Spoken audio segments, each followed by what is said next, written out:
Welcome to Saitechinfo channel, my dear students. நம்மளில் பல பேர் ஏதாவது நியூ புக்கு வந்தால் உடனே வாங்கிறது, எவ்வளோ பெரிய புக்காக இருந்தாலும் வாங்கி தள்ளுறது அப்படின்னு வச்சுப்போம். ஆனால் அந்த புக்கெல்லாம் டேபிள் மேலே போட்டு நிறையா வச்சுருந்தாலும், நம்மளுடைய ரூம் ஃபுல்லாக பரப்பி வச்சுருந்தாலும், நாம் அதை தொடலைனாக்கா அது யூஸ்லெஸ் தான். அது தலைவாணியாக தான் யூஸ் பண்ண முடியும். பில்லோவாக தான் அதை வச்சு படுத்து தூங்கலாம். ஸோ ஒரு புத்தகங்களை மட்டும் வாங்கிறது மூலியமாக நாம் எதையும் சாதிச்சிட முடியாது. அதை செல்ஃப் ஸ்டடி பண்ணக்கூடியவங்க அது பண்ணுவாங்க. There are so many book learners, book lovers. அவங்க ரொம்ப இன்ட்ரெஸ்டிங்காக அதை படிப்பாங்க. எந்த ஒரு புத்தகத்தை வாங்கினாலும் அவங்க ஃபுல்லாக அதை கம்ப்ளீட் பண்ண பார்ப்பாங்க. ஆனால் நம்மளில் பல பேர் ஒரு சோம்பேறித்தனம், புத்தகங்கள் வண்டியும் வாங்குவோம், புக்ஸை வாங்கிட்டு அதுக்கப்புறம் எதையுமே அதை டச் பண்ணாமல் இருக்கிறது பெரிய தப்பு. ஸோ வெறும் புத்தகங்கள் மட்டும் நமக்கு போதுமா? பத்தாது. சில பேருடைய ஆட்டிடியூட் பார்த்திங்க அப்படின்னா, எந்த புக்கு வந்தாலும் எந்த பிடிஎஃப் வந்தாலும் இன்டர்நெட்டில் அவங்க சர்ச் பண்ணி ப்ரௌஸ் பண்ணி வேரியஸ் ப்ரௌசிங் இதில் போய்ட்டு சைட்டிங்கில் போய்ட்டு அந்த சைட்ஸ் எல்லாம் உள்ள இருக்கிற புக்கு, பிடிஎஃப், நோட்ஸு எல்லாத்தையும் அதை டவுன்லோட் பண்ணி என்னமோ மணல் லாரிலேருந்து சாண்டை டவுன்லோட் பண்ணுற மாதிரி இவங்க ஏகப்பட்ட புக்கு எல்லாத்தையும் அவங்களுடைய லேப்டாப்லேயும் அதுக்கப்புறம் மொபைல்லையும் அந்த மொபைல் ஆப்பாவோ எக்கச்சக்கமாக டவுன்லோட் பண்ணியிருப்பாங்க. ஆனால் டவுன்லோட் பண்ண அத்தனை பிடிஎஃப்பும் என்றைக்காவது ஒரு நாள் படிச்சிருக்காங்களா? சான்ஸே இல்லை. ஸோ வெறுமனே டவுன்லோட் மட்டும் பத்தாது, நாம் கொஞ்சமாவது அதில் ஒர்க் அவுட் பண்ணணும். ஸோ இந்த புத்தகங்கள் நிறைய படிக்கிறது மூலியமாகவோ, அதாவது இப்போ புக்ஸ் வாங்கிறது மூலியமாகவோ, இல்லாட்டினாக்கா இந்த மாதிரி டவுன்லோட் பண்ணுறது மூலியமாகவும் எதையாவது அச்சீவ் பண்ண முடியுமா? ஸோ இந்த இடத்துல அப்போது இந்த டியூட்டரிங் அப்படிங்கிறது ரொம்ப அவசியமாகுது. இந்த டியூட்டரிங், மென்டாரிங் ஆர் கோச்சிங், இல்லாட்டினா ப்ரைவேட் டியூஷன், ப்ரைவேட் கோச்சிங் எப்படி வேணால் வச்சுக்கலாம். ஸோ இதுக்கு நிகர் எதுவுமே கிடையாது. ஏன் அப்படின்னாக்கா, ஈவன் இந்த ப்ரைவேட் கோச்சிங் அப்படிங்கிறது எங்கே வெளியில் தான் போய் கற்றுக்கணும்லாம் அவசியமே இல்லை.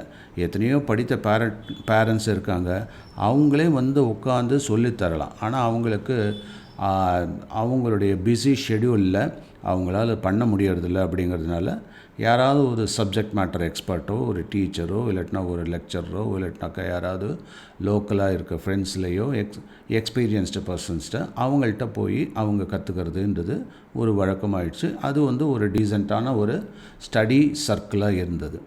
ஆனால் அதுவே பிற்காலத்தில் ஒரு பிராண்டட் இன்ஸ்டியூட் அப்படின்னு மறுபடியும் என்னாகும், அது தட் இஸ் ஸ்கூலில் எக்கச்சக்கமாக ஒரு 60 பேர் 80 பேர் இருக்க மாதிரி சில பிராண்டட் இன்ஸ்டியூட்ஸ் எல்லாம் பார்த்திங்கனாக்கா ஈவன் 100 200 கூட இருப்பாங்க. மைக்கெல்லாம் போட்டு சொல்லித்தரக்கூடிய அளவில் இருப்பாங்க. ஸோ அதுவும் பிரயோஜனம் இருக்கா அப்படின்னாக்கா, ஏதோ ஒரு ஹேண்ட்ஃபுல் ஆஃப் பீப்புள் தான் அதை பெனிஃபிஷியரியாக இருப்பாங்களே ஒழிய எல்லாரும் அப்படிங்கிறது செல்ஃப் இன்ட்ரெஸ்ட் இல்லைனாக்கா வராது. ஸோ அப்போ இந்த பேசிஸில் பார்த்தோம் அப்படின்னாக்கா, வீட்டில் உட்காந்து எப்போதும் நாம் இந்த பேண்டமிக் சுச்சுவேஷனில் COVID-19 நாம் என்ன நினச்சிட்டு இருக்கோம், இது எல்லாமே நமக்கு ஆப்போசிட்டாக போயிடுச்சு, நம்மளுடைய பர்ஃபார்மன்ஸை பாதிக்கிற மாதிரி ஆயிடுச்சு அப்படின்னு நெகட்டிவ் ஃபீலிங்கில் இருக்கீங்க. அது தப்பு. இதில் எப்போதுமே நமக்கு அந்த ஈவெண்ட்ஸ், நம்மளை சுற்றி இருக்கிற ஈவெண்ட்ஸை நம்மளால் கண்ட்ரோல் பண்ண முடியாது. ஆனால் அதுக்கு தகுந்த மாதிரி நாம் அடாப்ட் பண்ணிக்க முடியும் நாமளே. அப்போ இதே பேண்டமிக் சுச்சுவேஷனை நம்ம என்ன பண்ணலாம், எஃபெக்டிவாக யூட்டிலைஸ் பண்ணலாம். வீட்டிலே நிறைய நேரம் இருக்குது, உட்காந்து படிக்கலாம். அந்த படிக்கிறப்ப நமக்கு செல்ஃப் ஸ்டடி பண்ணாக்கா போர் அடிச்சிடும். ஸோ அந்த டயத்தில் தான் இந்த மாதிரி ஆன்லைன் டியூஷன்ஸ், ஆன்லைன் கிளாஸஸ் அப்படிங்கிறது தேவைப்படுது.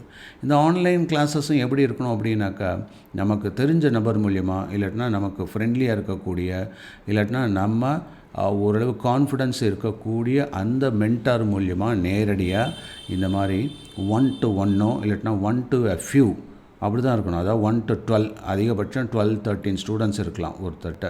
ஸோ அந்த இதில் ஃபோக்கஸ்ட் அட்டென்ஷன் இருக்கும். ஸோ பக்கத்துலேயே உட்காந்து சொல்லித்தர மாதிரி இந்த மாதிரி டிஜிட்டல் பெண்ணை வச்சு சொல்லித்தரது, இதெல்லாம் ரொம்ப ரொம்ப யூஸ்ஃபுல்லாக இருக்கும். இது உங்களுக்கு ரொம்ப டிபெண்டபிளாகவும் இருக்கும். இதுதான் கோச்சிங். ஸோ இந்த 1 hour உங்களுக்கு போதுமா? இப்போ சாய்டெக்கில் எவ்ரிடே நைட்டு 9 to 10 இந்த மாதிரி IIT JEE main deep learning concept nuggets அப்படிங்கிறது தங்கக்கட்டின்னு சொல்லலாம். அந்த தங்கக்கட்டியிலேருந்து நம்ம உருக்கி வேரியஸ் டைப்ஸ் ஆஃப் ஜுவல்லரி நம்ம பண்ணுற மாதிரி நாம் என்ன பண்ணலாம், கான்செப்டை நம்ம நல்ல இன்டெப்த்து போய் படிச்சிட்டோம்னாக்கா அதை போர்டு எக்ஸாமுக்கு யூஸ் பண்ணலாம்.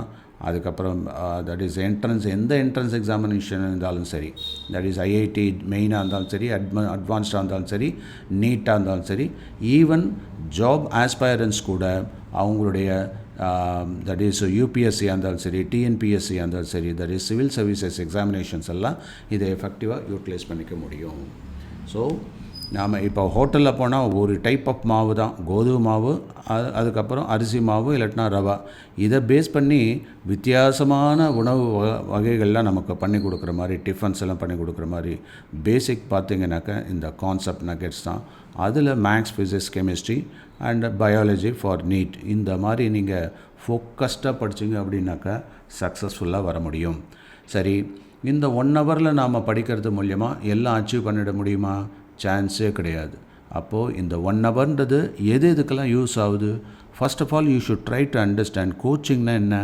கோச்சிங் அப்படிங்கிறது டியூஷன், அதாவது தெரியாத தெரிஞ்சுக்கலாம். அடுத்தது டவுட்டை கிளாரிஃபை பண்ணிக்கலாம். அடுத்தது ஒரு கான்செப்டை அந்த ஸ்டார்டிங் லெவல்லே புதுசாக தெரிஞ்சுக்கலாம்.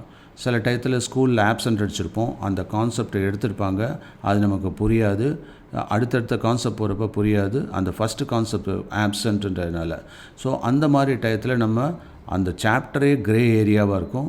ஸோ அப்போ அந்த இடத்துல நம்ம ரொம்ப ஸ்ட்ரகிள் பண்ணுவோம். அந்த ஒரு பர்டிகுலர் இது புரியல, அதனால் அந்த சாப்டரே போச்சு, அந்த சாப்டர் போச்சு அப்படிங்கிறனால அந்த சப்ஜெக்டே போச்சு அப்படிங்கிற லெவலில் தான் நம்ம இருப்போம். அதுக்கு தான் இந்த மாதிரியான ஒரு கோச்சிங் உங்களுக்கு தேவைப்படுது. இந்த கோச்சிங்கில் நம்ம என்னென்ன பண்ணுறோம்? தட் இஸ், நான் ஏற்கனவே சொன்ன மாதிரி நல்ல ஒரு கான்செப்டை டீப்பாக லேர்ன் பண்ணலாம். அதுக்கப்புறம் அந்த கோச் நிச்சயமாக அவர் எக்ஸசைஸ் கொடுப்பார். அந்த exercise, assignment, work sheet and test, இந்த 3த்தையும் பல விதமாக நீங்கள் பண்ணலாம். இப்போ என்னை பொறுத்தவரையிலும் எப்படின்னா, ஒரு ஸ்டூடெண்ட்டு தன்னைத்தானே படிச்சுட்டு அதை எவாலுவேட் பண்ணணுன்னா 3 விதம் ப்ராக்டிஸும் பண்ணணும் இல்லையா? ஸோ அப்படி பண்ணுறப்ப என்ன பண்ணணும்? அதாவது ஒர்க் ஷீட்ஸ் நிறைய போடணும். அந்த ஒர்க் ஷீட்ஸுக்கு ஆன்சர்ஸ் கிடைக்கும், அதை செல்ஃப் செக் பண்ணிக்கலாம். அதுக்கப்புறம் அசைன்மெண்ட்டு நிறைய போடணும். ஸோ அந்த அசைன்மெண்ட்டில் நம்மளால் எவ்வளோ மார்க் எடுக்க முடியுது அப்படிங்கிறத பார்க்கலாம். ஸோ அது ஒரு பியர் ரிவ்யூவோ இல்லாட்டினா பேரண்ட் ரிவ்யூவோ அது பண்ணலாம். அதுக்கப்புறம் ஒரு மார்க் டெஸ்ட்டே அட்டன் பண்ணி பார்க்கலாம். ஸோ இந்த மாதிரி வேரியஸ் லெவல்ஸில் நம்மளுடைய டெஸ்ட் அண்ட் மெஷர்மெண்ட்ஸ்னு சொல்லுவாங்க, நம்மளை நாமளே செல்ஃப் அசஸ்மெண்ட்டு பண்ணிக்க முடியும்.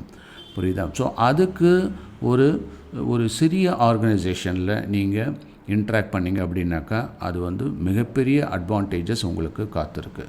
ஏன்னா அதில் ஃபுல் அண்ட் ஃபுல் இன்ட்ரெஸ்டோடையும் சொல்லி தருவாங்க. அட் த சேம் டைம் பார்த்திங்க அப்படின்னாக்கா தட் இஸ் ஜென்ரலாக சொல்லுவோம், அதாவது சிம்பிள் லிவிங், ஹை திங்கிங் அப்படின்ட்டு. அந்த மாதிரி நம்ம அந்த ஸ்மால் ஸ்கேல் ஆப்ரேஷன்ஸ் பண்ணுறதுனால ஒவ்வொரு மூல முடுக்குலையும் என்ன வீக்னஸ் இருக்குன்றது நம்ம தெரிஞ்சுக்க முடியும்.